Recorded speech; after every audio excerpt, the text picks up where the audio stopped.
Hola chicos, ¿cómo les va? Esta es la primera clase de análisis histórico crítico del teatro argentino y latinoamericano del 2021. Eh, Empezamos así como hemos empezado el año pasado, a causa de las razones que ustedes saben. Y yo tengo de todas maneras toda la intención de que las clases vuelvan a ser presenciales, pero no depende de mí, obviamente. Sin embargo, bueno, ya nos han dicho de la universidad que las clases prácticas van a tener una precedencia para cuando empecemos a viajar nuevamente, los profesores viajeros. Y de todas formas, incluso por pedidos de algunos de ustedes, vamos a tratar de hacer, no digo todas las semanas, pero cada algunas semanas, una especie de conversatorio virtual, que sea simultáneo, sea con un Meet o con un Zoom, para que podamos charlar en el momento las dudas, las inquietudes que tengan, etc. Mientras tanto, bueno, vamos a empezar con lo que es nuestra materia, porque el análisis del teatro argentino y latinoamericano es una materia con muchísimo material, es una materia anual, larga. Yo les voy a ir pasando, tengo por suerte un alumno el año pasado digitalizó las carpetas. Hay una carpeta entera de teoría y una carpeta entera donde están todas las obras que ustedes tienen que leer durante el año. En cuanto a los trabajos que vamos a realizar, van a ser trabajos prácticos que van a hacer ustedes por el momento por escrito y me los van a mandar a mí me los van a subir al grupo de Face, para que yo así se los pueda corregir y se los pueda devolver. De este modo también yo controlo un poco la asistencia de ustedes, la frecuencia de las clases, no hay otro modo. Yo adopté este sistema el año pasado del grupo cerrado de Face para los alumnos de la UNLAR, también lo hice aquí en Mendoza, porque muchos chicos no tienen los medios técnicos suficientes o adecuados para estar en el momento en que es la clase, a la hora en que es la clase y con las condiciones necesarias como para escuchar una clase. Entonces había mucha deserción y muchas faltas, y justamente no podemos permitirnos perder alumnos, no queremos que abandonen. Y entonces yo ideé este método, que es filmar la clase, subirla a un grupo cerrado de Facebook, y entonces cuando pueden, cuando tienen el celular o la computadora y tienen wifi y tienen la tranquilidad en la casa o donde fuere, ven la clase, la escuchan, la metabolizan y hacen las tareas que yo les voy indicando. Este sistema me dio mucho resultado en el sentido de que no perdí alumnos, todos los chicos pudieron seguir las clases, las vieron cuando podían. En efecto, había chicos que no tenían wifi en la casa, tenían que ir a la plaza a tener wifi o tenían que compartir un celular entre varios hermanos, y justamente a la hora que era la clase, a la hora del horario de la universidad, no tenían el celular. En cambio, estando la clase subida en el grupo de Facebook, cuando podían y cuando tenían los medios, la veían y la escuchaban. Yo en los videos aparte les agrego material, les agrego imágenes, música, etc. Y subo mucho material al grupo de Facebook. Por eso les he pedido, sé que para los jóvenes el Facebook es una antigüedad, pero es el único, hasta ahora es la única red que nos permite subir gran cantidad de material, subir videos, documentos, etcétera, cosa que no podemos hacer en Instagram o en otras redes. Así que bueno, tengan un poco de paciencia, estoy seguro de que poco a poco van a aparecer las clases presenciales y a mitad de año en adelante seguramente van a ser todas presenciales. Mientras tanto, con esta materia de teatro argentino y latinoamericano no hay tanto problema, porque la materia es teórica. Si bien cuando hemos hecho clases presenciales hemos hecho los trabajos prácticos de forma práctica justamente. Y bueno, vamos a comenzar hablando de una obra que me parece muy fundamental para poder explicar lo que es el desarrollo del pensamiento argentino, que por supuesto va a gravitar de manera muy importante sobre lo que es lo que va a ser la creación artística argentina, y no solo eso, sino también sobre todo lo que va a ser, digamos, las decisiones políticas en la Argentina. Esta obra es una crónica realizada por un cronista de épocas de la conquista que se llamó Ruy Díaz de Guzmán. La crónica se llama La Argentina manuscrita. Este señor Ruy Díaz de Guzmán, de mediados del siglo XVI, del 1500, era hijo de un español y de una princesa guaraní. Sin embargo, él reniega de esta mezcla, de estas raíces indígenas, porque quiere congraciarse con la corona de España, con los grandes señores españoles, porque tiene una ansia de ser europeo, probablemente de ser recibido en la corte y de vivir allí en la corte de España. Por lo tanto, su mirada va a ser una mirada de desprecio y de rechazo hacia lo que es autóctono y lo que es natural de estas tierras. A nosotros en estos momentos, por supuesto, nos parece un pensamiento repugnante, pero tenemos que tener en cuenta la mentalidad de la época. Los conquistadores y colonizadores, recuerden ustedes que veían a la gente autóctona natural de estas zonas como poco menos que como animales, y si bien muchos españoles tenían hijos con mujeres nativas, eso no quería decir que las consideraran humanamente o que las consideraran al nivel que hubieran considerado a mujeres europeas. Muy por el contrario, saben que aparte la Iglesia apoyaba la teoría de que todos los nativos no tenían alma. De ese modo se los podía matar y se los podía esclavizar y utilizar como se quisiera. En efecto, Ruy Díaz de Guzmán, para congraciarse con la corona española y los nobles y todo lo que venía de la conquista europea, escribe una crónica que nosotros vinimos a conocer después como la Argentina manuscrita. En realidad ese no era el nombre original de la crónica, porque su versión original se perdió, es de 1612, y él allí relata los primeros avances de los españoles en toda la zona del Río de la Plata, los primeros asentamientos y las primeras conquistas y matanzas de los indígenas. ¿Por qué se llama la Argentina manuscrita? Porque este documento, que como les digo el original se perdió, pero fue copiado varias veces, fue encontrado en una versión manuscrita, y es la primera vez que se menciona la Argentina como el territorio que está vinculado con toda la trayectoria del Río de la Plata. O sea, nos aparece Bolivia, Paraguay, Uruguay, Brasil y la Argentina.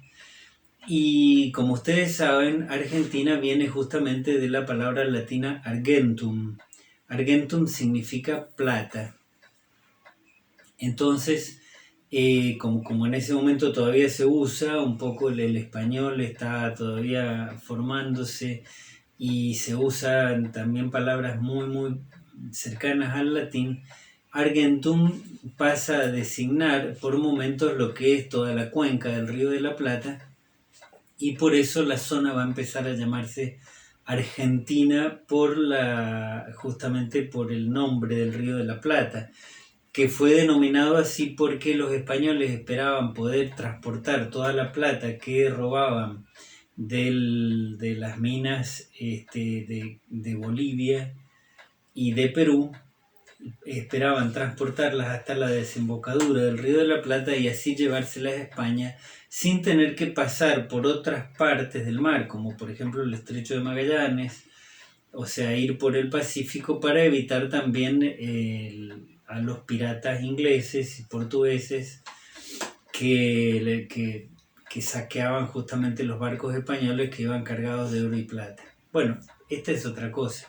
La cuestión es que Ruy Díaz de Guzmán escribe esa crónica, que es muy interesante, es muy importante, para comprender un poco el movimiento de estos conquistadores en la región que posteriormente va a ser Argentina y los demás países, ¿no es cierto? Pero que todavía es una región nada más, habitada por gran cantidad de poblaciones autóctonas. Hay un capítulo de esta Argentina manuscrita en la cual él cuenta la fundación y destrucción del fuerte de Sancti Spíritus, que es el primer asentamiento español en el territorio que después va a ser la Argentina.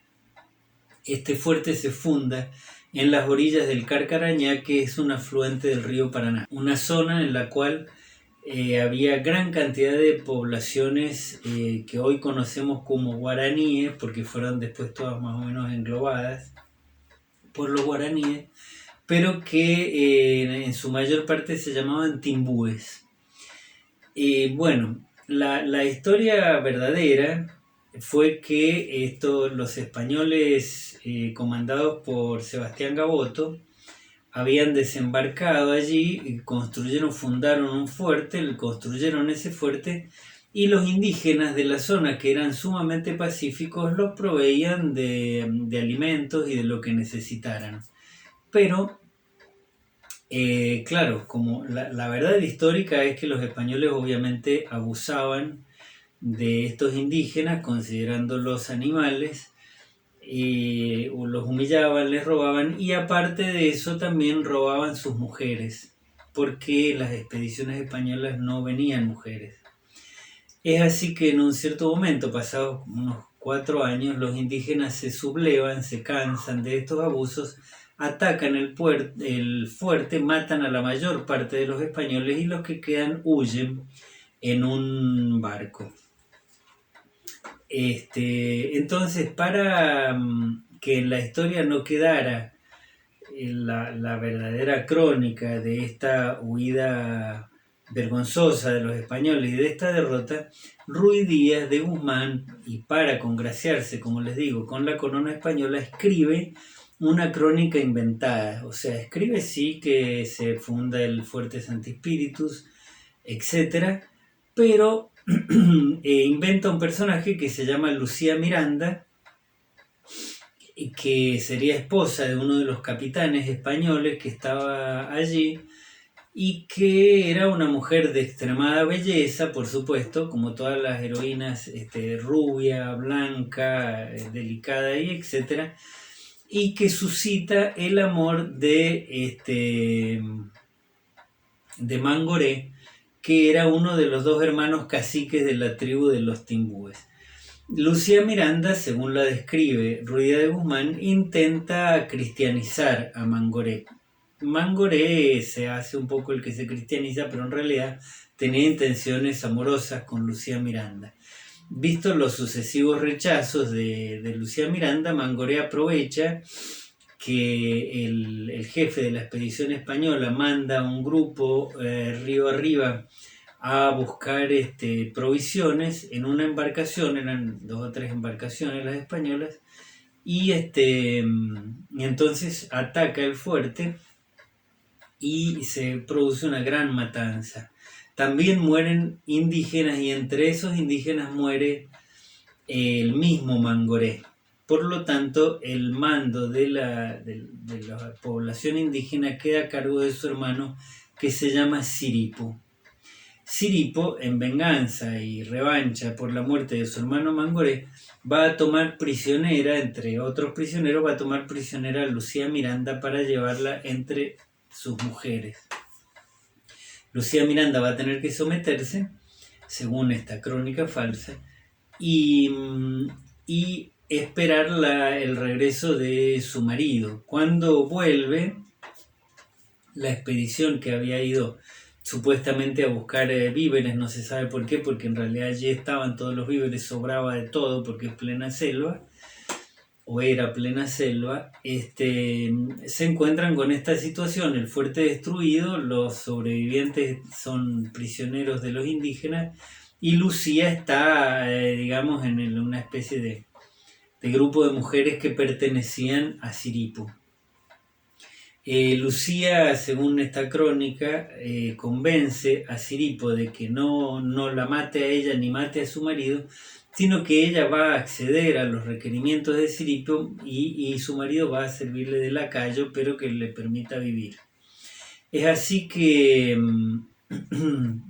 pasa un poco de tiempo, pero Lucía a escondidas se veía con su marido, según esta crónica, y es denunciada por las otras mujeres de Siripo, que descubre este engaño. Siripo entonces decide vengarse de Lucía y del marido, que en este momento no me puedo acordar, pero también se llamaba Gaboto. Se me confunde Sebastián con otro nombre. Bueno, pero es el marido de Lucía, entonces decide sacrificarlos a los dos.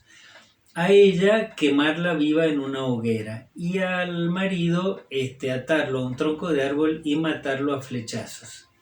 Bueno, es así como terminaría la crónica de Lucía Miranda en un capítulo de la Argentina manuscrita. Creo que el último capítulo de toda esta crónica se perdió, pero está todo el capítulo de Lucía Miranda. Esta crónica fue redescubierta recién en el 1836 en Buenos Aires y fue publicada como la historia verdadera de la fundación de la colonización y conquista de los territorios que posteriormente serían argentinos. Y después, recién en 1914, Paul Grusac, un importante intelectual argentino, que ustedes van a ver que Borges lo nombra muchas veces, que fue director de la Biblioteca Nacional, vuelve a rescatar esta crónica y hace una edición muy cuidada, crítica, comentada, etcétera, de la crónica de Lucía Miranda. Bueno, esto va a servir, chicos, para que se funde toda una base histórica totalmente falsa en la historia argentina, lo cual va a querer decir también en la producción artística argentina. Los indígenas, todo esto es mentira, los indígenas no realizaban estas matanzas. Imagínense que muerta en una hoguera era una cosa que no hacían los indígenas, eso es sacado de Juana de Arco. Muerto a flechazos atado en un tronco tampoco lo hacían los indígenas, eso es sacado de la leyenda de San Sebastián. Pero sin embargo la crónica es tomada como verdadera e inspira todo lo que es la literatura romántica argentina. De allí van a salir La cautiva, el poema La cautiva de Esteban Echeverría, va a salir la novela Siripo la novela Lucía Miranda de Eduarda Mansilla, la hermana de Lucio B. Mansilla, y la primera obra teatral argentina que se va a llamar Siripo, que yo después les voy a contar porque esa obra se pierde, creo que es de Labardem, y que se representaba en el Teatro de la Ranchería, el primer teatro argentino, que fue quemado justamente por una iglesia que estaba al lado, ¿no? Y más o menos la típica historia de los teatros. Bueno, ¿por qué les cuento esta parte un poco anecdótica del principio de la historia argentina? Porque eso va a determinar grandemente todo lo que va a ser la política argentina anti-indigenista y que va a reivindicar la conquista española como la llegada de personas hermosas, cristianas, cultas, refinadas, etcétera, que van a sucumbir ante el salvajismo y la animalidad de los indígenas que vivían en este territorio. Por lo tanto, vamos a ver que toda la literatura romántica argentina, o sea, fines del siglo XIX, acuérdense que esto ya en 1836 fue publicado, va a inspirarse en eso y va a defender justamente lo europeizante frente a lo indígena. Y cuando en toda América Latina se dé la corriente indigenista, que va a ser una corriente de reivindicación estética y literaria, no política, no concreta, pero sí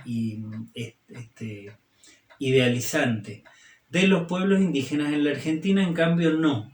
La Argentina va a seguir con su política de exterminación de los indígenas, como lo vemos nosotros en el libro arquetípico de la literatura argentina, que es el Martín Fierro, y en donde sale perfectamente claro que los indígenas son menos que los animales. Bueno, esto va a basar una política argentina.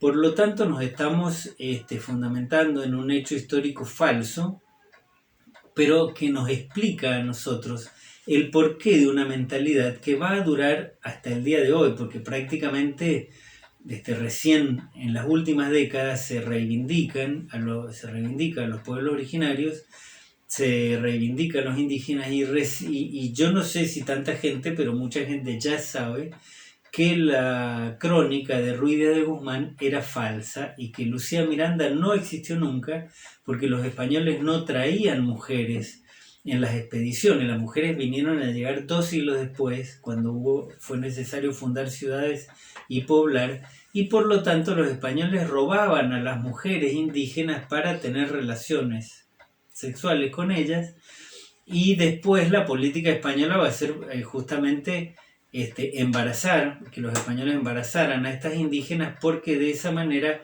corrompían el tejido social de las tribus, de los pueblos indígenas, ya que estas mujeres después eran consideradas impuras por su propio pueblo porque traían en el vientre hijos de justamente de los enemigos. Así que bueno, una cosa compleja, muy fea, desagradable, pero así fue, esa es la historia. Entonces, bueno, vamos a poder entender nosotros un poco el porqué de cierta mentalidad argentina, de cierta mentalidad que es latinoamericana, pero que en la Argentina se arraigó muchísimo y produce una gran cantidad de creación artística anti-indigenista. Y está basada justamente, si ustedes quieren buscar, después de googlear, la Argentina manuscrita de Ruy Díaz de Guzmán, que también tiene inspiración de un poema muy largo que se llamaba La Argentina, de un fraile llamado Del Barco Centenera, y que son todas estas miradas terribles sobre los pueblos originarios, sobre los territorios, la naturaleza, de los lugares a donde llegaban estos conquistadores españoles que vendrían a traer la verdadera fe, la cultura y etcétera. Bueno, vamos a empezar por aquí entonces la primera clase. Ya en las otras vamos a empezar a leer las obras directamente para que podamos ir analizando todos estos aspectos. Reflexionen sobre esto porque es muy interesante. Y bueno, nos estamos viendo en la próxima. Muchas gracias.